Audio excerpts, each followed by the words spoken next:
Hello, everyone. Welcome to our last part of our five-part webinar series. However, we should have already started a minute ago, but we will wait for a couple of people to join. So give ourselves another 2-3 minutes, and then we're gonna start.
Okay, so most of the people registered joined, so let's just start with the usual. So welcome again, everyone, to our part 5 of our webinar series. Today we talk about advanced technologies. As always, at the beginning, our, let's say, rules. Everyone will be on listen-only mode. So if you have any kind of question, feel free to send it to our chat or to the Q&A, and we will do our best to answer all of the questions by the end of the webinar or after the webinar via mail. Let's start with introducing our panel for today. As always, with us is Frank. Good morning, everyone. Good afternoon, wherever you are. Frank is already over close to 30 years with Nitrix, one of our lead engineers, and brings a lot of insights about heat treatment into the team and works closely with our next panelist, Mike Lepke, who is the head of Nitrix software and digitalization, to evolve QMULUS to what it is now and make it even better for the future.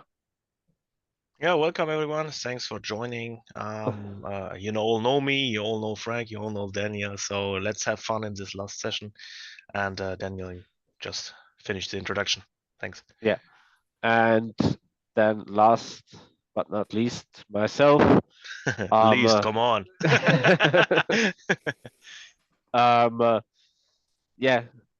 As technical sales manager, I'm responsible mainly for QMULUS sales in Europe, and I will guide you a little bit through the webinar and let the guys from software and technical side answer all the questions and do the technical things. As said, today we are at our last of our 5-part series.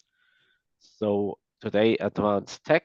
There will be probably more webinars in the future, but that is still up to come to see what the next topics are. What are we going to talk today about? Mainly predictions, closing the loop, and as always, apps in Spotlight. So we will see what we talk about in the first couple of slides, afterwards in our development environment in QMULUS itself as well. As we said in the last webinars as well, the data that we show is for demonstration purposes, and do not represent actual customer data. So let's start with predictions. So predictions, what can we predict? And later on, how can we predict that? So we are able to predict process data, asset data.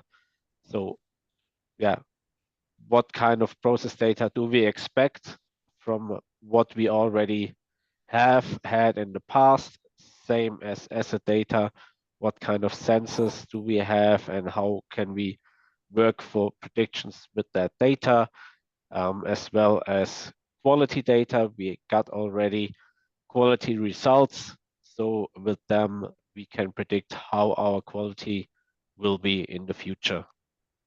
Then as well, we can predict time series. So how do we expect several sensors or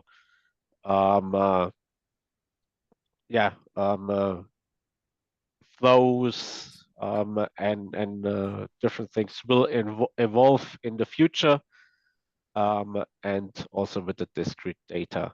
Anything to add from you guys, Yeah, exactly. Mike or Let Frank? me just add a few sentences here, and I won't bore you too long, so we will keep it really short.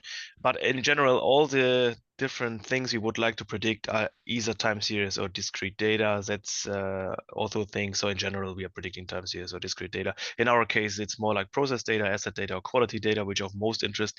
Yeah, so that's just a general slide. And as I said, we won't go into the very details of everything. So if you would like to learn about how predictions are done and machine learning is performed, get yourself a handbook and read it. So we are just keeping it short, and we would like to present you what we have in QMULUS and how easy it is to use. Also for people who are not that knowledgeable and experienced with playing around with machine learning tools, toolboxes, and data. So yeah, let's go for the next slide. Yep. Just briefly, how we can predict, or how can be predicted. I have just put here some prominent examples. We have quality data, for example, which is on the one hand really interesting, and let's say one of the different categories we can do predictions for. What is the one of the characteristics of quality data? First thing is we have a lot of results. We have a lot of quality results. We are doing quality checks every load for every different part with multiple samples and so on. We know exactly what we would like to predict. For example, if we come back to our examples of the last webinar series, webinar sessions, like white layer thickness or hardness, core hardness, whatever. So these are things we know exactly which parameter we would like to predict, and we have a lot of data which we can use for learning.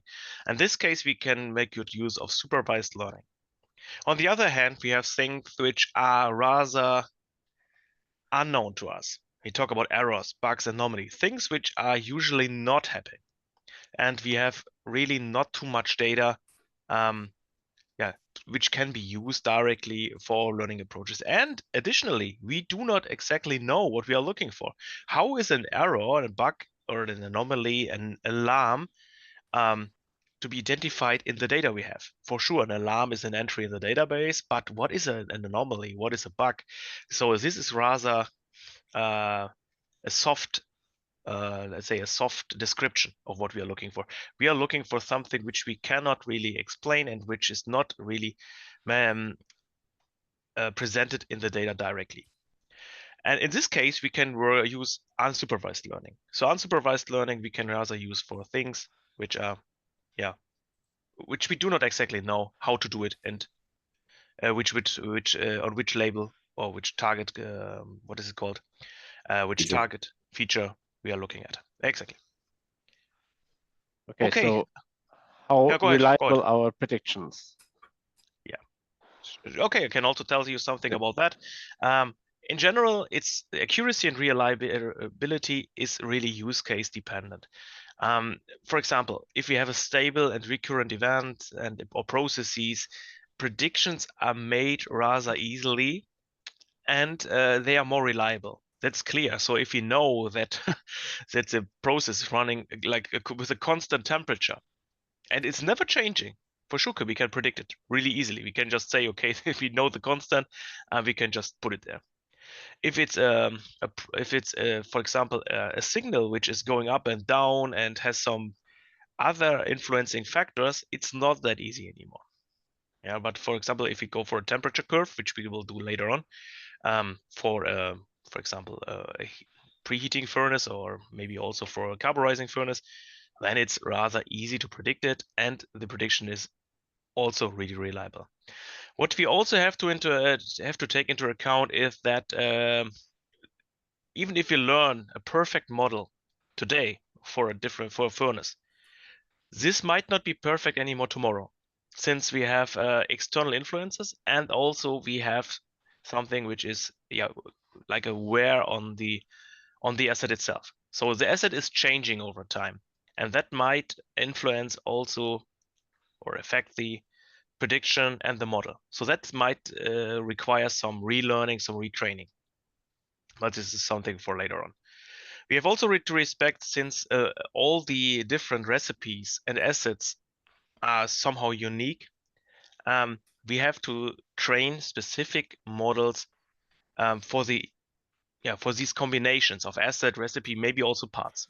Yeah, so we cannot just say, okay, we have one asset, or we just have a type of asset. We could just say, okay, let me train a model for carburizing furnaces, and we can use it for each carburizing furnace in the world. Yeah, that will work to a certain degree, but we are missing, or we are just downgrading its performance in general.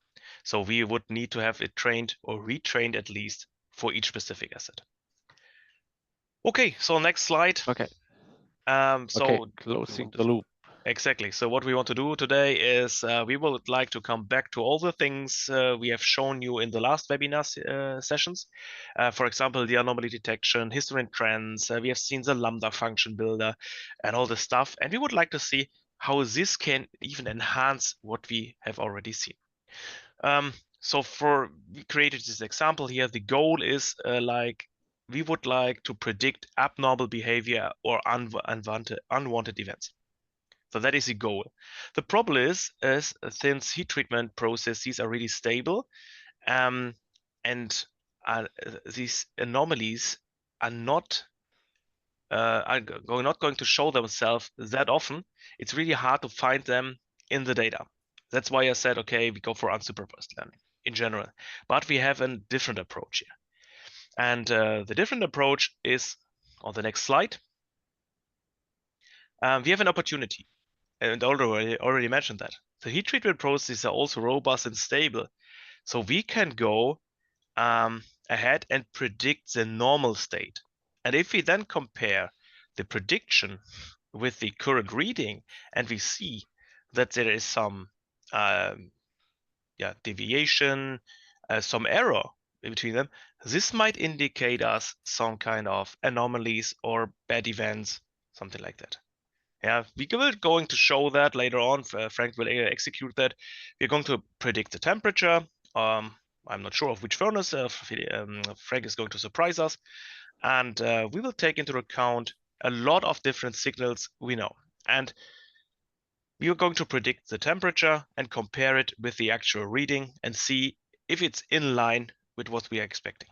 So that is what we are going to achieve or trying to achieve today. And also we would like to give you or a teaser of what can be done with the outcome.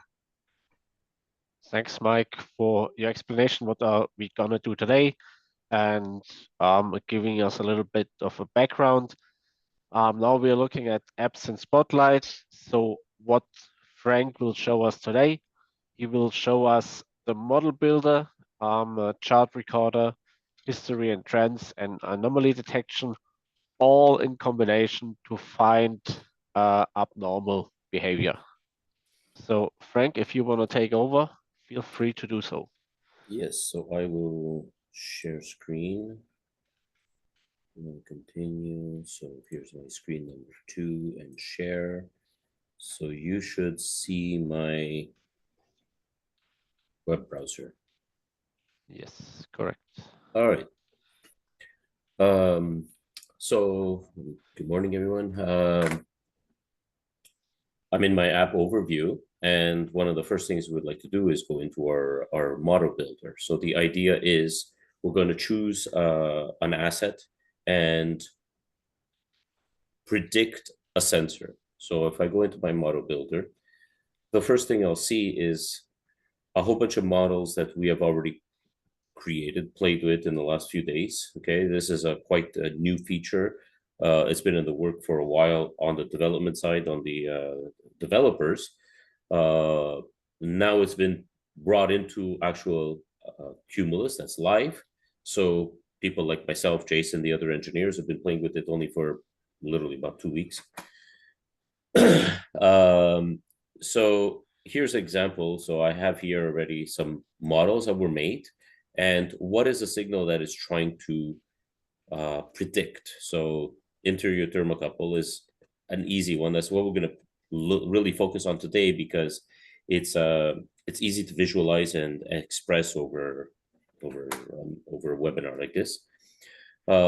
We predicted on a certain asset, right? So I have here some nitrix R4 to M1 to carburizer S2. Here is a vacuum.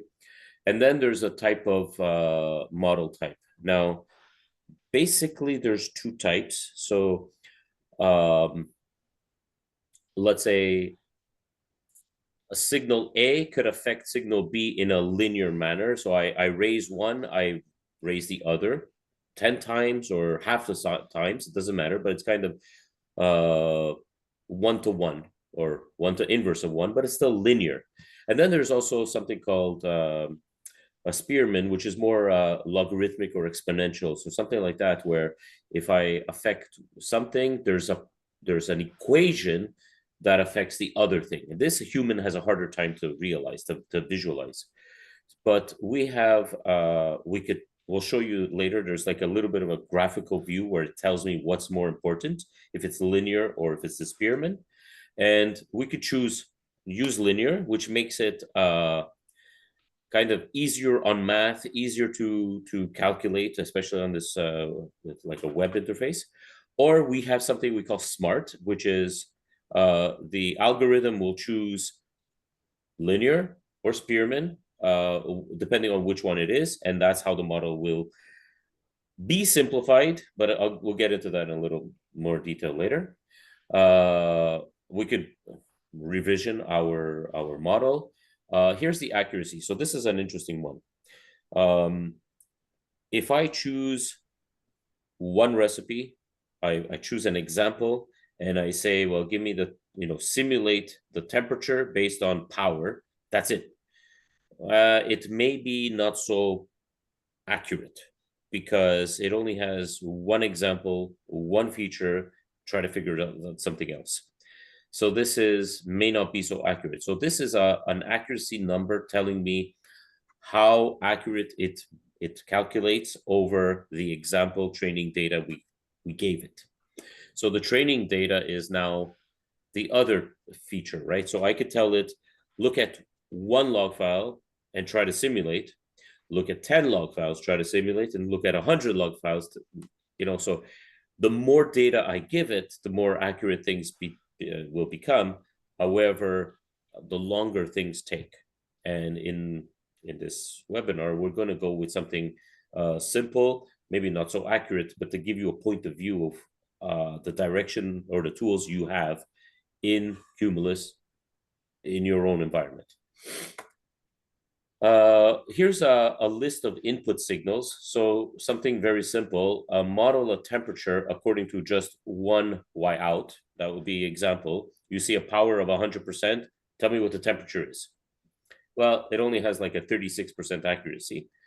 But if I give it more variables, so hey, tell me what the temperature is, but look at the zone thermocouple 3, the zone thermocouple 1, the zone thermocouple 2, the power, and all of a sudden it has a bit more of a higher accuracy with 99%. Okay, how many sample size, I'm not sure, but just to give you an idea, the more data it has, the more accurate it could become, the more CPU power it needs. So again, we'll be simple for this example. Yeah, let me briefly just lose a word about that. You might now think, okay, it's pretty straightforward. Why should I predict the main thermocouple reading while I have the zone thermocouples and so on? The thing is, we would like to rate the what do you say the quality of the data. So if we know that is a prediction based on the thermocouple, which is reliable, what maybe thermocouple 1, 2, 3. Is exactly where our signal reading is. We also know that the signal reading for the main thermocouple is okay. Yeah, so the sensor is okay, the measurement is okay, and if we would like to use it for further calculations, for further analytics, we can at least say this is a reliable data reading, because it always starts like that. This is the lowest level of anomaly detection. We have to make sure that everything what we are using is reliable. And we can do that by having a prediction for that. And if it's just deviating too much, it's questionable if the signal is a measurement is still reliable. So that is a bit of the background.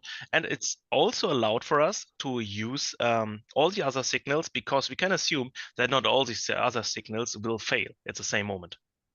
So it's something like a health check for the measurement equipment, if you like so. I hope that was understandable. Yes. Well, we'll give into examples. We'll get into examples of how this output signal can be used in a more concrete manner day to day. So that was my overview. I can give you an example where I'll show you something that is not so accurate. So this, try to model a thermocouple based on a Y out. So if we go just look at this example, I pick it and see that it was, let's load. Here we go.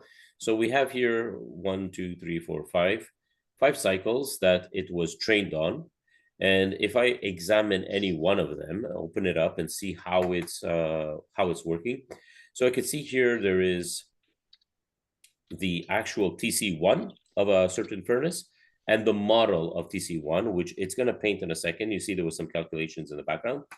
And here is the Y out. So this is like the power. So this particular furnace, the power was on at 100%, dropped to roughly whatever, 10, 11%, the whole way through. And as we could see up, my TC1 is this solid line, which is kind of straight. And my model is this dotted line. You see here, it's extremely bad, and then jumps and holds. Now, in the grand scheme of thing, it's completely irrational to say that this is a simulation. This is not good. But here it's actually not so bad. But remember that we could use these signals to our advantage when we want. So, for example, during the holding stage, it might be interesting to say, well, you know what? If there's a deviation between the real temperature and the predicted temperature, then send me a text, send me an alarm, bring it to my attention. But we could ignore the heat up, the holding, the cooling, the quenching. We could ignore that, right? Because a sensor could be examined only during certain stages, times, whatever is interesting for us. So you can see that this actually is not a bad example. And if we look at something like another log file, it'll, I predict, be the same. Let's wait. You see it's calculating. that formula in the background of this model D2 temperature is being repopulated. So it's putting in all of the data of Y into the equation. The equation gives you a point. The point is plotted. So this dotted line here is actually an output of an equation plus this data at the bottom. So that's the important thing here to remember. So this is an example, very simple. Should I go back to model builder?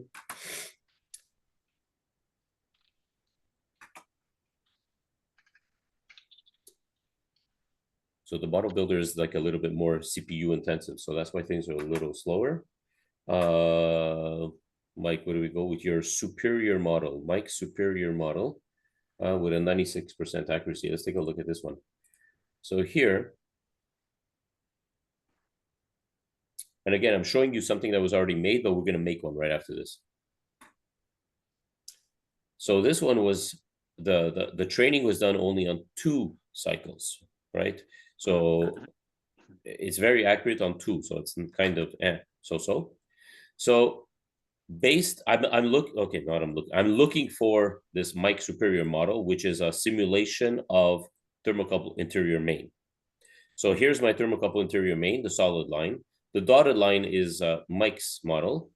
And this Mike's model is the output of an equation which has as input zone TC3, zone TC2, mass flow controller nitrogen for some reason, total flow for some reason, and zone thermocouple 1. So now all the different colors here are all the different lines that you could see here. So a lot of the TC1, TC2, TC3, they're very, very close. This green is nitrogen. So you can see green go at 8.3 liters per minute and then jumps up to 25 liters per minute, back down to whatever, 1.7 or something. Interesting. Is it related? Like this is where a human has a hard time understanding this, but sometimes there are mathematical links that we don't see. So in any case, we take 1, 2, 3, 4, 5 features, 5 of these variables, apply them into a formula that I don't see. It's the whole model. Apply these 5 variables inside the model for every time. And every moment in time, we have an output. And there you go. The output is actually this curve here, which is this dotted line. And if we zoom in, it's actually not so bad. The prediction is not too bad. We are now in the model builder view, but if we went into the production log view, which I'll go later, I will be able to see the exact temperatures, the exact standard deviation, the exact errors, stuff like that, okay? So this is kind of like the model builder tool that we have to see the impact, okay? So let's go back and we're going to create a model.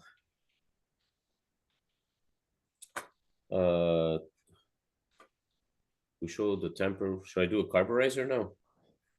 So we create, click. So the first thing you have to do is choose an asset. So if we go with a S3, let's say a carburizer, because you already saw temper, you saw nitrider. So we choose S3. And now I have to simulate something, right? So let's simulate a millivolt, a probe millivolt.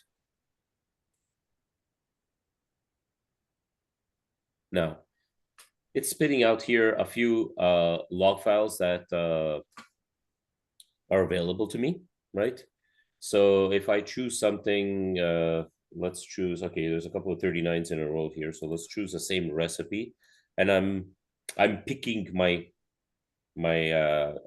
common recipe so that I have a common behavior, because I want everything to be smooth and cleaner and quick for this webinar.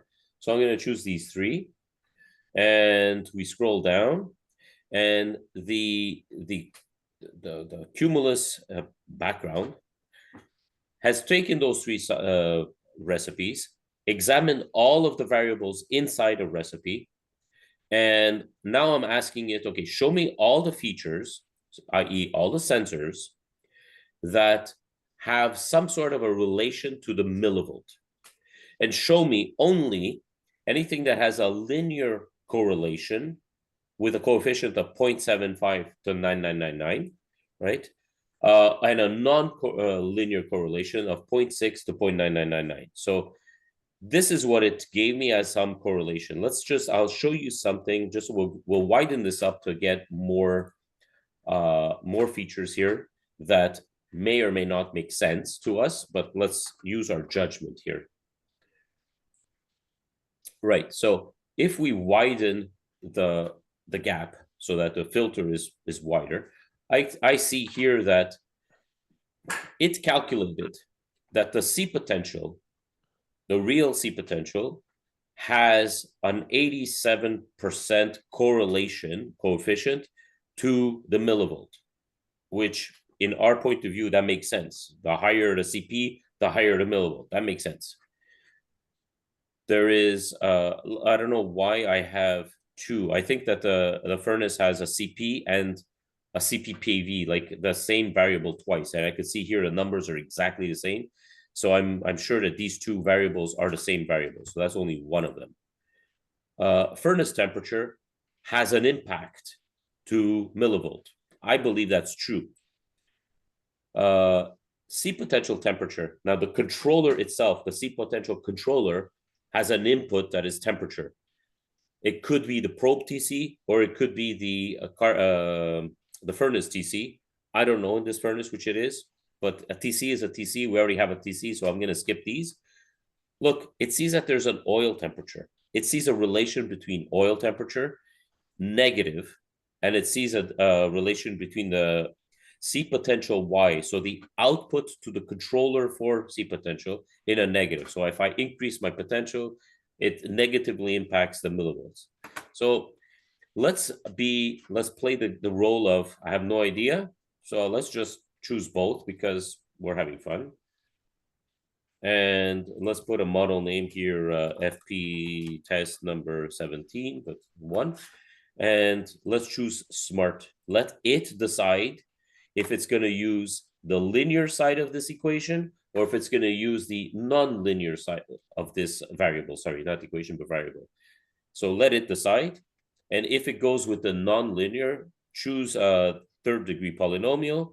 And we go to the top of the page and we say train model. So let's see. Let's give it, look, realistically 30 seconds-ish or so. It's calculating in the background. It is now applying, wait, let me scroll down so I could point to what I'm saying. It is now applying these 1, 2, 3, 4 variables into the model, creating the model using these 4 equations so that the error between all of those and the reality is as little as possible. And that's going to be the best model, the best formula to simulate that millivolt. Mike, if I said anything wrong, please interrupt me. No, all good, all good. All fine. All good. Okay. So now it finished. And I can now again like visualize the graphically, let's say, the results, right? So let's choose the 3. Let's choose one of the 3. So let's start from the bottom. So it has time to calculate the top. Let's start from the bottom. So here's the C potential, which you see dropped and then hovered. Is this green line here in the middle of the, I don't know, carburizing cycle. There's a furnace temperature, which you can see rose, held, this red line, and then dropped a bit during the fuse. There's an oil temperature, which is interestingly enough, it's this bottom line here. It's kind of low, low, low, low, low, and here just raised a little bit. And I have a CPY, which is this, actually this black line, 100%, and then kind of up, down, up, down, up, down. It's this wiggly line in the middle. So let's look at this point, putting in these 4 variables into that famous equation, generated this red dotted line. So you see here, I have a O2 probe real millivolt, and I have here a FP test 1, which I just made. And I'm gonna, well, let's zoom in this part. And I could see here that the real millivolt dipped and rose, and my millivolt simulation kind of followed the same trend, which is interesting. The millivolt here, remember, the furnace temperature was kind of cold. It was in a transient atmospheric state. I don't know when we were ready to carburize, when we opened the door.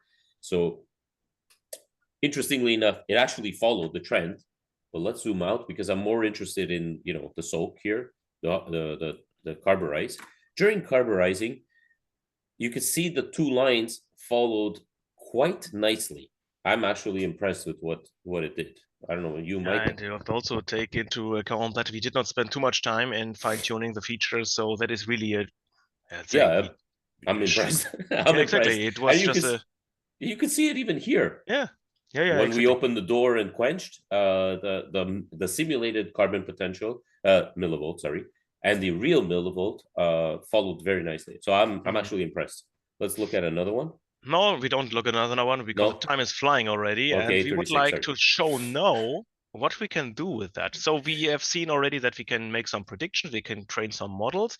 We have some currently we have a set of tools in our toolbox, like linear regression, smart regression. A lot of things will follow soon, like a support vector machine, deep neural networks, and so on. So these things will also be implemented. We just would not like to use it for today's presentation, to be honest, because it makes things way more complicated. And for the ease of the presentation, we just left it out. The same with a feature selection. Yeah, we just have shown one type of feature selection, which was visual inspection. We could also integrate, and what is currently also available on our for our main developers is forward selection, backward elimination, all the things you might have already heard from when doing machine learning. But now let's jump over. So we have some models learned, how good or how bad they are. Let's just check what we can do with it. Okay. I know I I would could get I would like to go for the live app, for example. So maybe this is the most impressive and most important thing for us, because now you can make good use of your predictions during all the processes, even when they are still running. And how is this done? How is this integrated? So let's have a look. I think, well, I'm not sure if you have something on S2. We should have checked that before, but yeah, give it a try. S3 maybe. I killed it. I think, yes, you killed something, whatever. Refresh.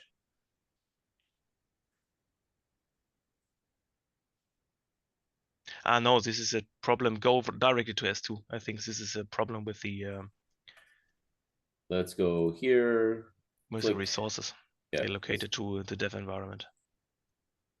QMULUS dev. Let's go here. We go straight to live. Click live. And Straight then to go S2. Click. Last 2 hours. Well, actually last 12 hours. So I assume you want me to go to electric current? No, let's first of all we turn off all. Deselect all, so I have no pens. No, we go for furnace temperature. I think you might have a furnace temperature prediction. Oh, I thought you wanted me to show this. Oh, millivolt is also fine. We can also show that exactly. Yeah, this is where I thought you were going. So this is how it's now represented. Yes. So you find your original signal, which was O2 probe in millivolt, and in hierarchical structure, you find below all the models which are available. We have this MV Frank model. I think I'm going to show you here, but I think our furnace is weird because we have 2000 millivolts. Yeah, whatever. So real millivolts, and my calculation is down here. So the important thing for us is that we have everything well ordered. We can directly jump through all the different models in the signal selection. And let's go to another virtual exactly. furnace. Shows maybe something else. So deselect all, and we choose our temperature, and it's interior main. I think main. Yeah, you're right. Here's interior main, but there's no model for it. There's no model. Which one had the model? Yeah, we go back to maybe to the model slide. You have it still open on the top left. This is what? Well, this is S3. Go main page. Go to the main page. And let's see what models we can showcase here.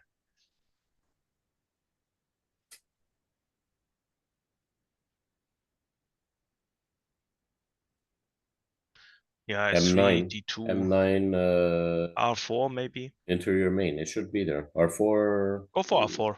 I think R4. I mean, R4. I'm pretty sure is down because we're putting a new retort.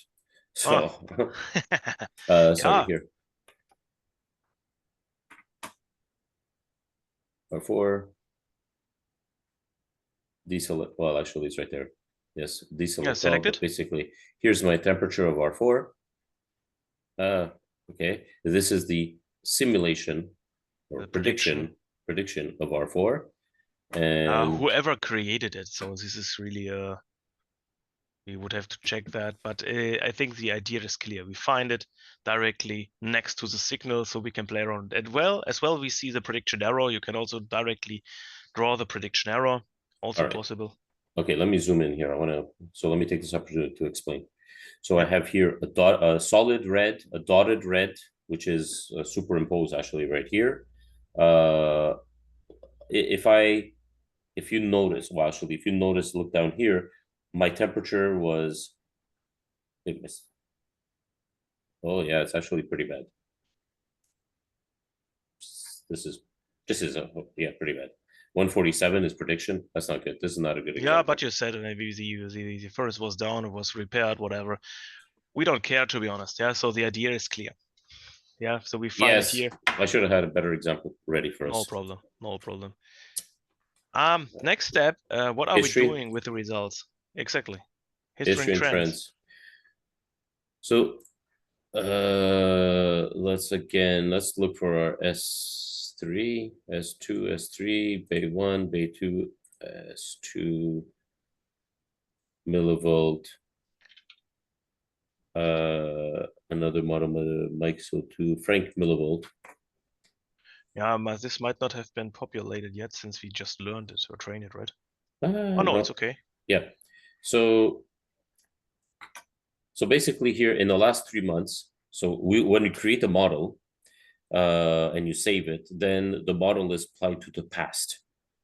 And looking at the past, it finds, let's say in this case, I'm asking for the error, the average or the mean. And I'm showing you right now that in, for example, job C25 986 whatever, I had an average error of negative 1.8. On this job, I had an average error of negative, actually pretty darn nice, pretty much zero, negative 0.13. So it's actually, these are around zero and they're pretty good. These ones were horrible with an 86% error in between my prediction and the real millivolt, right? Now, so first thing, the equation was calculated, the model was made, it goes back in time. So if I go 6 months, I'll see even stuff back into the past. So here it's August of last year. So that's 1. 2, it calculates the cumulative sum, the prediction error max, prediction error mean, the median, the min, and Q25, I don't even know what that is, Mike, you know? Well, of course, you know. So this is actually 25 percentile, 75 percentile, and standard. No, these are the quantiles, exactly. So it's just a distribution, statistical distribution. Statistical distribution, all right. For example, if you draw a box plot, you have these first and third quantile. Okay, so let's say, let's keep it simple. Here's the mean. Maybe this is the time for me to mention what I wanted to say before. So let's assume something. I'll give you an example that is very hands-on. I have a real temperature or real millivolt, and I have a simulated millivolt, a simulated temperature. Well, this error, I could put a flag. I could set this error to an alarm, tie it to an alarm and say, if the millivolt deviates more than 10%, call me. So all of a sudden, in real time, if my millivolt is not as predicted, let me know. Don't abort, don't change anything, leave your life as is, get the furnace, continue going, to call me over. So you see how, I mean, once we get the millivolt, the model proper, more trustworthy, less outliers here in the minus 90%. Actually, what I should do now is I should go into here, look at the log file, examine why did this anomaly happen. It could be, literally, it could be that the job was aborted. It could be that the temperature dropped. It could be like, there's a million reasons why my model and the reality were totally different. It could be that this recipe type was totally different than the recipe type in which I trained my model.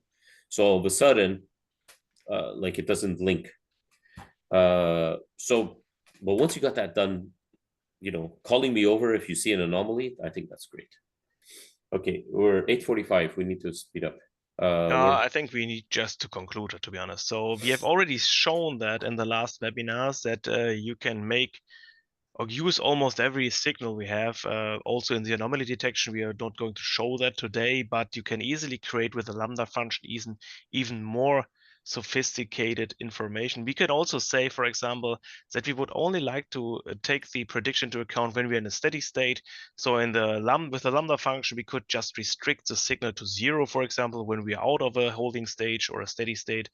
And then use the deviation as the overall signal during steady state and put an alarm on top of it. If you, for example, say if the deviation is higher than 10% of the amount we are measuring, please give me an alarm and or whatever. So we can work with that.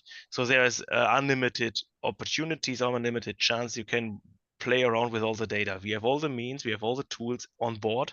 We are even enhancing that, as I already mentioned. So this was just the first portion of what we are going to integrate with in terms of models and also of model training capabilities. So there's way more to come. And also, Mike, let me elaborate what you just said, because what the nice thing about QMULUS is the fact that we're giving you, the user, the tools to do this. So it's not just, yeah, there's AI, in the background. You're right. Great. Like it's a Google thing. It's a black box. It's not a black box. We're giving you the tools to make your own models that your furnace, your day-to-day better than I. And AI is not all encompassing, and that's smart. It's stats. Give it a good model, give it a good starting point, and only you could give, you meaning the users, our audience, only you can, you'll have the tool to use it yourself, as opposed to others where you don't. So I just wanted to, so everything Mike said, like we're providing the tools for users to be able to use the tool. And also in a user-friendly way. I think we have also shown that even Frank, who is really just starting using machine learning stuff and so on, could easily use it and understand it. So that's the beauty in it. So Frank, as an engineer, not as a mechanical engineer, mechanical engineer, is far from being, let's say, a data analyst. But even he can do that, without any problems. Yeah, not saying that you could not do that, Frank. Yeah, but it's a good example. No, but because it's true. I'm a mathematician. I learned that in university and so on, and I worked on that multiple years already. For me, it's just simple things, but for you, it's something new. But it took you, let's say, 5 minutes to learn about it, how to use the whole application, and just accept that what the outcome is, and make good use of it. So yeah, okay. I think that was a good conclusion. For the whole story. There's more to come, so stay tuned. I'm already teasering, so there will be more webinars in the future. There are no dates yet and no topics, but as soon as we have more features, new cool things to showcase, we are going to invite you again to another webinar. So yeah, did not want to skip the Q&A. I'm not sure if we have time or if we have questions at all. We all know that this was pretty complicated, and maybe I was a little too slow. Maybe I was a bit too fast. So not sure. Do we have that? Do we have anything or what? Yeah, we have got 2 questions. That's cool. I will ask you both of them at the same time. So question 1 would be, can the same model be retrained, and can it be elaborated to learn over hundreds of recipes? I think these are 2 different questions in one, right? So for Yes. sure, retraining, this is something we are also going to implement soon. So we are going to monitor model performance. We have seen that there's accuracy, for example, over the test data. So this can be tested on the fly over and over again. And as soon as we see that there's a drift, that the model is getting worse and might not be usable anymore, we can just automatically retrain. Currently not available, but something we have already on our roadmap. So this is one thing. The rest, the other question was about if we can create universal models which can be used for multiple recipes, or did I get it wrong? can it be elaborate to learn over hundreds of recipes? So That really depends on Do we what have a we are going to limitation? predict. Yeah, Do we so have a limitation in our tool? no, currently the front end is a limitation, so we are not waiting long enough. Yeah, so we for sure we can enhance that, and we can just say okay, select whatever you like for your training and come back tomorrow. That's possible and will come for sure. But in the current implementation, as we have seen, we are relying on the front end feedback. So it's waiting for the results. And we have a timeout, I think, after 2 minutes, currently hard coded there. But this is just not a showstopper. This is something which is just for convenience currently. And since linear models, the training on linear models does not take that long. So it usually takes a minute, I think even less. If it comes for neural networks, if it comes for support vector machines, the training might take up to a day, even more. And for sure, you can just give the task out to QMULUS and come back tomorrow. Come back tomorrow. Exactly, or get a notification during the with the notification system. Model has been trained successful. See the results, and here we go. This is up to come. all right, perfect. So then, thank you, Frank and Mike, for the presentation and elaborating everything that you could in that short period of time regarding model builder and anomalies. And as Mike said, there will be more webinars in the future, so stay tuned. If you get our emails, just wait for them. And I think there are a lot of not if, when. when. So yeah, so there will be different webinars to come, not only on QMULUS but probably on other Nitrox products, products that we have to offer as well. So thank you for attending and enjoy the rest of your day. Thank you very much. See you all. Goodbye.